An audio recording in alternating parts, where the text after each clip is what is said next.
Bem-vindo ao Minuto do Turf. Eu sou o Zuca Marques e na sequência dos programas Os Grandes Também Erram e o Kentucky Derby de 1957, falarei hoje sobre o Bold Ruler.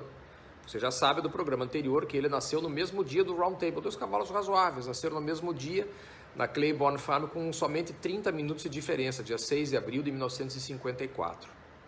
O Derby em questão é de 57, para quem não está assistindo ainda, não viu os capítulos anteriores. Bom, o Bold Ruler tem uma história engraçada, como todo cavalo famoso tem uma história engraçada por trás dele. Ele era filho do Nasrullah, que na época corria na Europa, como você vai saber em breve, mas a mãe dele, a Miss Disco, era uma égua que pertencia ao magnata Alfred Vanderbilt, da Sagamore Farm. E por causa da Segunda Guerra Mundial, ele resolveu, num determinado ano, vender a metade da geração. Ele tinha 24 potros, mas ele não teve tempo de ir lá selecionar os 12. Então falou para os assessores, ou agentes, ou não sei, veterinários, treinadores, amigos, que fizessem essa seleção para ele. Separassem 12 e botassem 12 para vender. Claro que os 12 que ele ficou não ganharam nenhum grande prêmio. E dos 12 que ele vendeu, saiu a égua do ano e saiu a Miss Disco, múltipla ganhadora clássica. Quem comprou a Miss Disco depois foi o Bull Hancock, da mesma Claiborne Farm que eu já falei várias vezes.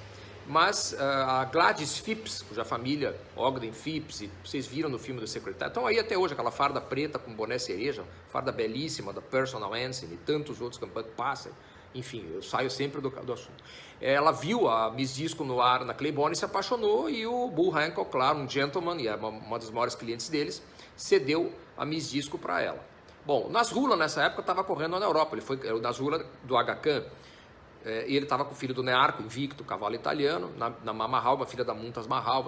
Bom, ele corria na Europa e o Nasrullah ficou famoso pelo temperamento. Era um cavalo muito brabo, muito nervoso, muito estressado. Dizem, inclusive, que uma vez em Newmarket ele não queria largar de jeito nenhum, tiveram que abrir um guarda-chuva atrás dele. O cavalo tem muito medo de guarda-chuva, né? Você deve saber. Abrir um guarda-chuva para ele poder sair do lugar, porque senão não saía do lugar. Aliás, tem uma outra história peculiar sobre o Nasrullah.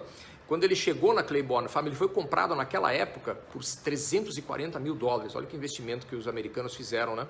E trouxeram o Nasrullah para a Claiborne Farm. Lá vou eu saindo do assunto de novo. Mas essa história é peculiar.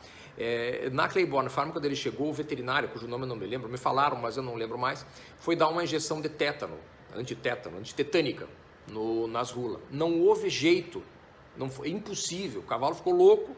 Resultado, ele morreu lá na Claiborne, está enterrado lá na Claiborne e nunca tomou a vacina antitetânica, não houve quem pudesse dar a vacina no Nasrullah. Bom, voltando ao Bold Ruler. Então o Bold Ruler fez toda a campanha, foi um cavalo, correu 33, ganhou 23 corridas, fez 5 ou 6 segundos lugares.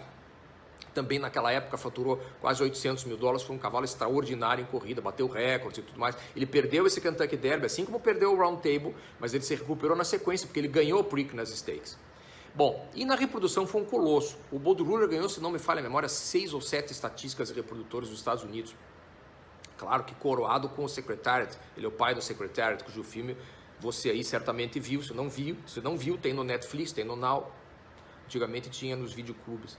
Bom, e o Bold Ruler também é interessantíssimo isso. Na década de 1970, nos 10 anos de 1970 a 1980, 7 dos 10 ganhadores do Kentucky Derby tinham o sangue do Bold Ruler na linha alta. Olha que coisa impressionante a dominância desse cavalo. Mais um cavalo que correu o Kentucky Derby de 1957 e perdeu. Na sequência, Gallant Man.